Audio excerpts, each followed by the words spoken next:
Pre-dawn, March 1st, 2026, local time, Karnataka Naval Basin, Chabahar, southeastern Iran. The pier sits dark. The water inside the basin holds the particular stillness of an undisturbed anchorage. No running lights cycling, no bow wave, no surface disturbance worth tracking on any sensor suite. A Jamaran-class Corvette occupies its berth. 95 meters of hull resting against its mooring lines. Twin diesel propulsion systems offline. Weapons systems unmanned. Radar arrays dark. No crew movement visible on deck. From any external vantage point not already tracking the trajectory of the last 24 hours, this ship looks exactly as it has looked on every other pre-dawn watch cycle this year. That is the last version of this picture that will ever exist. Within hours, U.S. Central Command confirms that American forces struck and sank an Iranian Navy Jamaran-class Corvette at this exact pier. The vessel is described, in CENTCOM's own language, as sinking to the bottom of the Gulf of Oman. Commercial satellite providers push imagery showing smoke rising from this wharf. The question of what physically happened here requires a direct, confirmed answer quickly. The question of what it means for the operational arc of the campaign, for Iran's surface fleet order of battle, for the strategic geometry of the Gulf of Oman, that takes longer. That is what this analysis is for.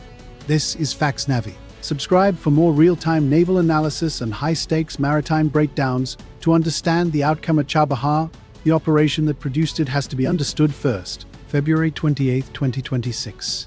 U.S. Central Command initiates what it designates Operation Epic Fury. The name carries a deliberate register, but the operational substance is the analytically relevant factor. This is not a retaliatory gesture. This is not a single facility strike calibrated to send a diplomatic signal and then withdraw.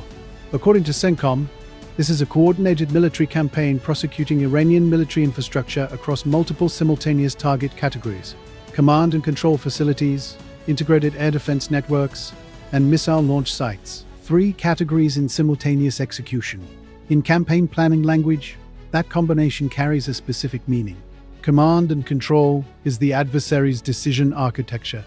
Integrated air defense is its ability to protect what it values. Missile launch sites are its primary offensive reach into the theater.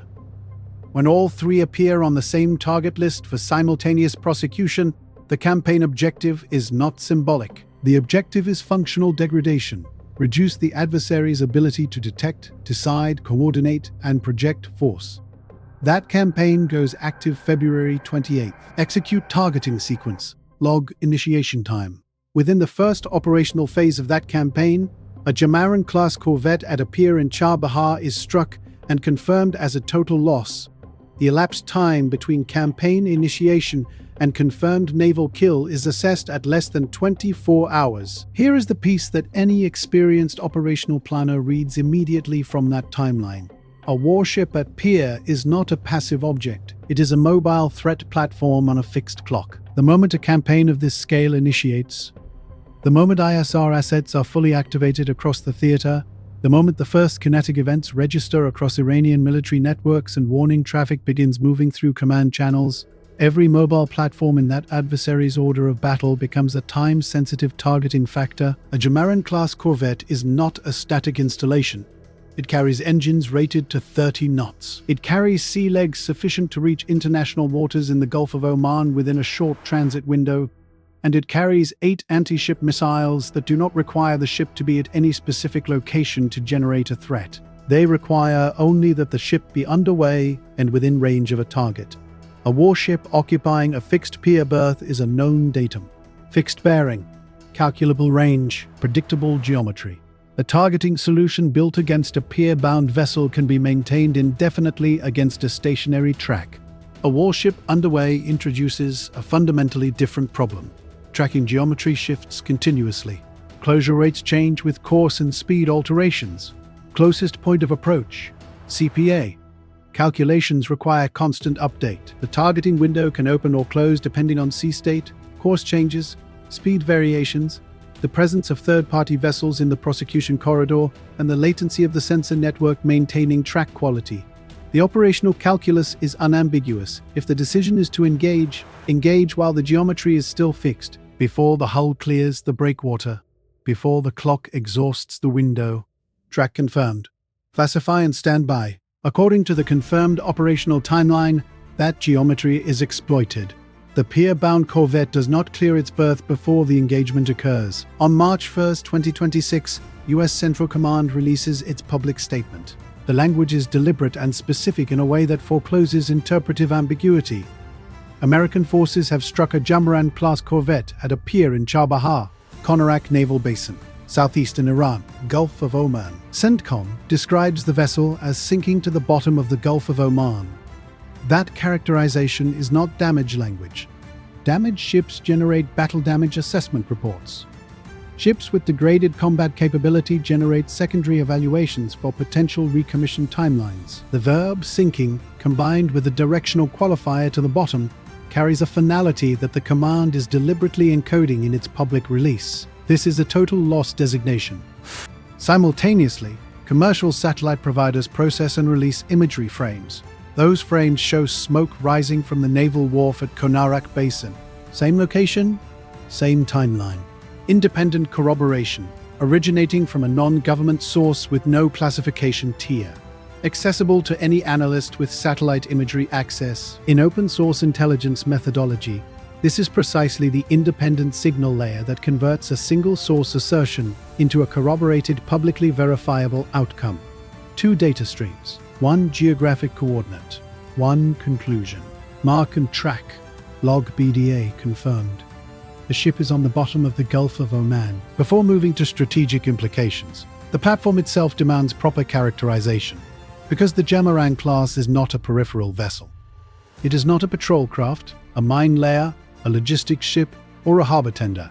Iran designates this program the Muj class, and it occupies a specific central position in Iranian naval strategic identity.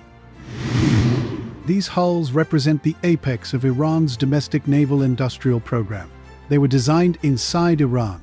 They were constructed inside Iran. They were commissioned to demonstrate that Tehran can build a frontline surface combatant without dependence on a foreign shipyard or a foreign hull design. Whether every system aboard traces its full lineage to domestic Iranian engineering is contested by open-source analysts. Propulsion architecture, fire control electronics, and certain weapon subsystems all carry foreign design characteristics by various assessments, but the program direction, the hull construction, the institutional investment, that belongs to Iran. This was the answer to the question of whether Iran could build its own navy.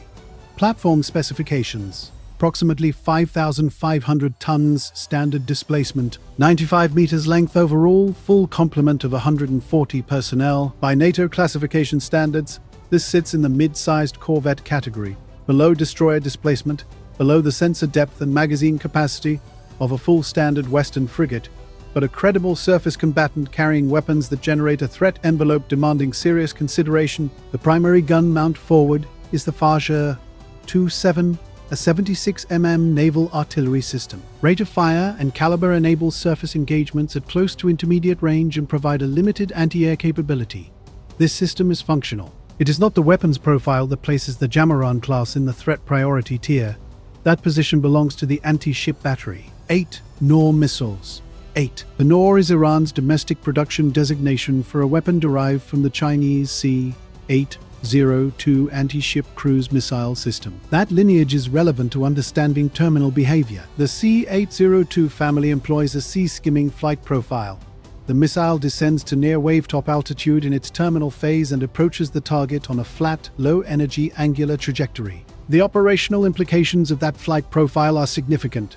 A missile transiting at wave-top altitude compresses the radar detection window on any defending vessel. The geometry of engagement available to close-in weapon systems is reduced. The intercept timeline shortens on every axis. Analysts assess Noor effective range at approximately 120 kilometers. 8 weapons of this profile, launched in a coordinated salvo from a maneuvering platform in the Gulf of Oman, generate a track density that defines a saturation threat. Merchant vessels in the shipping corridor carry no magazine depth to engage it. Smaller regional naval assets may lack the sensor integration and engagement rate to prosecute multiple simultaneous sea-skimming tracks. Even high-value American platforms operating in the area require deliberate defensive management against an 8-round coordinated launch from a single ship battery. The Sayad-2 surface-to-air system provides the self-defense air layer. 4 launchers, short to medium-range coverage, This is not an area air defense capability. It does not reshape the theater-air picture. But the SAYAD-2 installation means any strike aircraft prosecuting this vessel at low altitude has to account for an active engagement capability from the target. That modifies the ingress altitude floor for attacking assets. Even a limited organic self-defense SAM battery on a Corvette-class hull creates a layered target problem that planners must integrate into prosecution geometry. Track the SAM battery. Log its coverage arc. Torpedo tubes complete the weapons fit. 2 triple launchers, 324 mm caliber, anti-submarine capable in standard configuration, surface capable at close range, twin diesel propulsion rated to 30 knots maximum speed. Not a slow platform. 30 knots means closing geometry, maneuvering within an engagement envelope, and making CPA maintenance difficult for any vessel attempting to hold standoff range while keeping track. Anti-surface, anti-air, anti-submarine, full-spectrum weapons fit aboard a 500-ton hull. At pier, in the opening phase of a coordinated American campaign against Iranian military infrastructure. The targeting logic resolves to one answer. Before the current operational picture can be fully assessed, this class carries a documented incident history that belongs in the analysis. The Merge program has accumulated 3 major events across its service life. Each raises specific readiness questions. Their cumulative pattern is analytically significant. January 2018. Iris Damavand, second hull of the class. Designated flagship of the Islamic Republic of Iran Navy's Caspian Sea Fleet, the most capable surface combatant operating in that theater. Damavand operates out of Bandar-e-Anzali when a storm system develops over the Caspian Sand. During that weather event, the vessel grounds on a breakwater at the harbor approaches. The grounding is structurally severe. The hull partially sinks. January 28, 2018. 2 crew members are killed. Iranian naval engineers assess the damage. The conclusion is categorical. Damavand is beyond economical repair. A designated fleet flagship, a domestically produced frontline warship declared a total loss, not from combat damage, not from an adversary's weapon, but from a storm and a breakwater at its own home port. Log the grounding datum. Document all available structural data. Standard maritime damage control protocol, applied by a properly trained crew operating under normal readiness standards, should produce the conditions for recognizing a grounding event early, responding to progressive hull flooding, and holding the ship long enough for salvage assessment. That outcome does not occur with Damavand.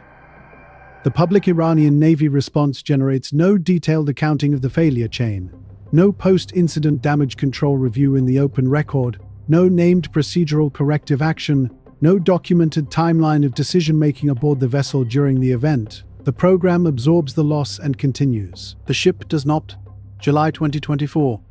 Iris Sahand, a different hull of the same class. Not at sea, not underway on exercise, not in any operational tasking. Sahand is at Bandar Abbas, in the middle of a scheduled maintenance period. The vessel is at pier in a controlled harbor environment with full shore support infrastructure available. Water ingress enters the hull. Stability degrades. Sahand capsizes. A 95-meter warship rolls onto its port side at the pier. Sonar dome exposed above the waterline. Bow riding higher than the stern. Hull orientation fully rotated off its normal mooring axis. Open-source naval analysts examining that event identify a specific engineering contributing factor. In the period preceding the capsize, Sahand had received an upgrade package. Additional radar systems added topside, additional weapons systems added topside. Each modification adds topside mass. Each unit of topside mass elevates the vessel's center of gravity. An elevated center of gravity reduces metacentric height, the fundamental stability margin of the hull. When metacentric height is compressed and water ingress occurs simultaneously, the hull's resistance to rolling in the athwartship axis diminishes correspondingly. Sahand's capsize represents exactly that failure mode executing in a real-world maintenance environment. The Iranian Navy initiates a salvage operation. The recovery extends over months. By November 2025, according to open-source reporting, Iris Sahand is recommissioned. Approximately 16 months after the capsize event, a hull recovered, refurbished, and returned to service. The actual operational readiness profile of that recommissioned vessel, systems integration completeness, crew proficiency following a 16-month recovery cycle, Structural margins after a full capsize and salvage sequence remains by open source analysis an unresolved question. This event belongs in a separate analytical category from engineering failure and navigational error. Iris Jamaran, the lead ship and name hull of the entire class, is conducting a naval exercise in the Gulf of Oman. During that exercise, Jamaran employs a Noor anti-ship missile, the identical weapon type carried in the 8-round battery of every Mudge-class hull. The intended engagement target, according to available reporting, is an exercise object positioned for the drill. The weapon's actual impact point is the Iranian naval support vessel Konarak, which is operating in the exercise area in close proximity to the primary unit. The support vessel is destroyed. All stations. Report status. Stand by for damage assessment. 19 Iranian sailors are killed. 15 more are wounded. The Islamic Republic of Iran Navy's most advanced domestically produced warship class has fired its primary anti-surface weapon system and struck one of its own ships during a peacetime training exercise. Friendly fire at range against a vessel that, under standard exercise safety protocols and range geometry, should not be positioned within the weapon's engagement corridor during a live missile employment event. The casualty total, 19 killed, 15 wounded, is significant enough in scale that the incident cannot be fully contained in the public information space. It is reported by multiple sources. It is documented. It is analyzed in open-source defense media contemporaneously. What the Iranian Navy does not produce is a public accounting of the specific failure chain. No identification of the fire control error or targeting system anomaly that redirected the weapon toward the Konarak. No documented breakdown in command communication between Jamaran's CIC and the support vessel's position. No identified range safety protocol failure. No named corrective action. Whatever internal review is conducted generates nothing accessible in open reporting.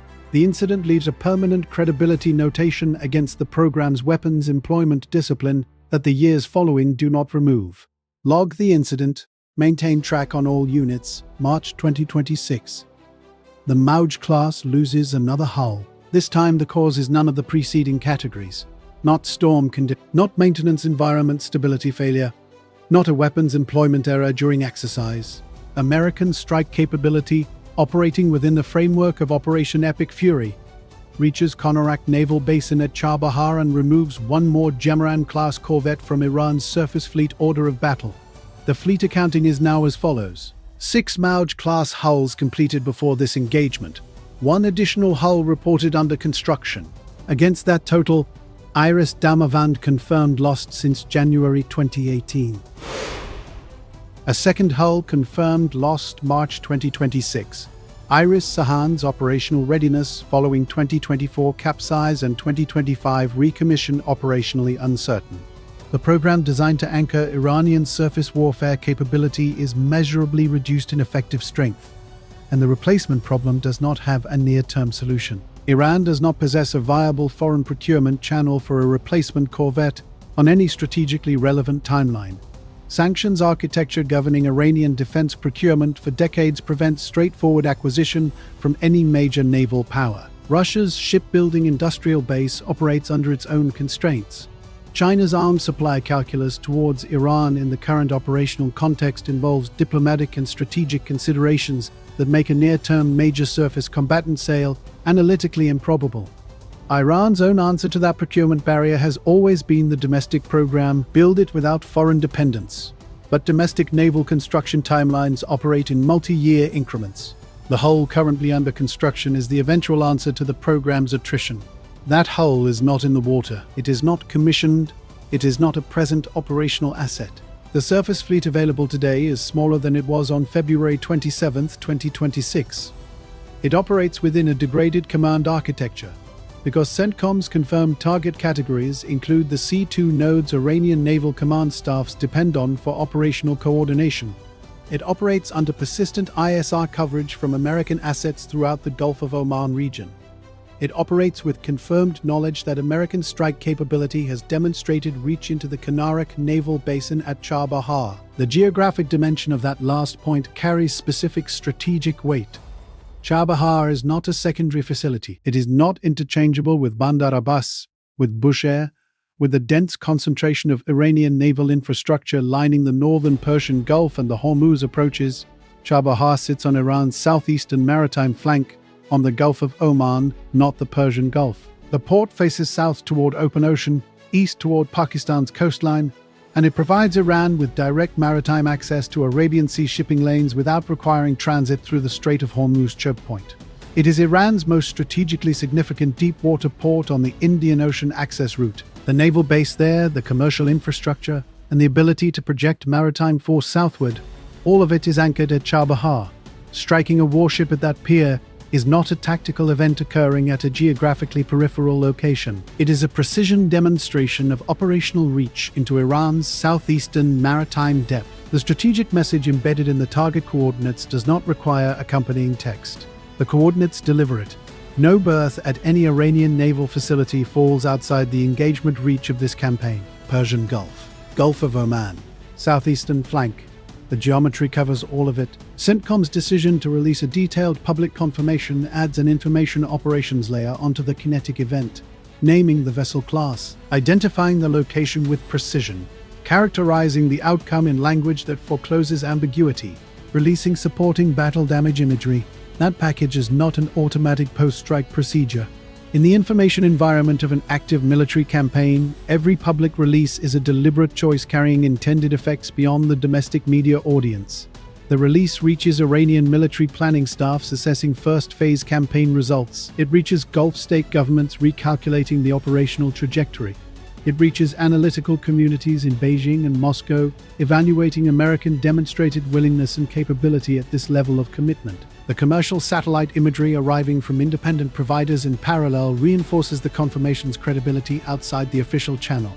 A unilateral government claim and a commercially corroborated event with independent imagery carry different analytical weights in every strategic capital receiving the signal. When satellite frames show smoke over Kanarak Basin, matching CENTCOM's described timeline and location, the outcome transitions from assertion to documented public record. Imagery confirmed. Cross-reference BDA.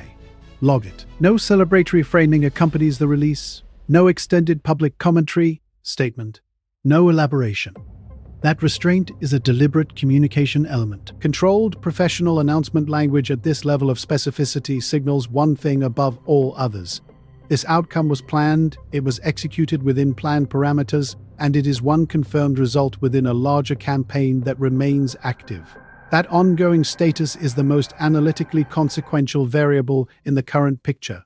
The Jamaran-class corvette at Konarak Naval Basin represents a first-phase kill within Operation Epic Fury, not the closing event of a completed engagement. The campaign, as confirmed and reported through March 1st, has not been characterized as concluded. Iran's military simultaneously manages degraded command and control, reduced integrated air defense coverage, constrained offensive missile infrastructure, and now a smaller surface fleet with a confirmed gap in its southeastern naval district. Asymmetric Iranian naval options have not been eliminated by a single corvette sinking. Fast attack craft inventories, mine warfare assets, shore-based anti-ship missile batteries, and confined water swarm tactics remain. The Gulf of Oman threat picture does not go quiet because one Muj-class hull reaches the bottom. It shifts. In some respects, it becomes less predictable.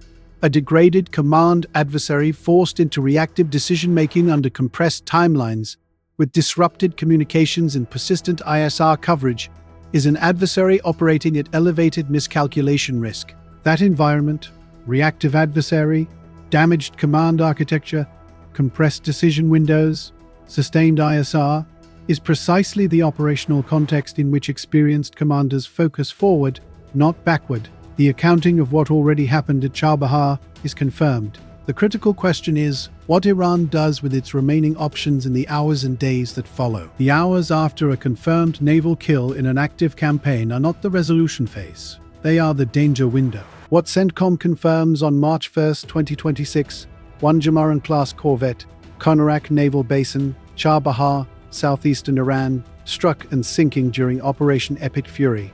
One hull removed from Iran's Muj-class surface fleet order of battle, one more reduction in the program built to answer the naval capability question. The same program that lost its second hull to a Caspian breakwater in 2018, capsized its fourth hull at pier in 2024, and watched its lead ship kill 19 of its own sailors with its own weapon in 2020. 6 hulls commissioned. 2 confirmed lost. 1 recommissioned after capsize, operational status an open question. 1 still under construction, not yet available. The Muj class was Iran's answer to the question of whether it could build its own navy. The answer is getting smaller. And Operation Epic Fury, as of the last confirmed reporting, is not over. Subscribe to FALCS Navy for more.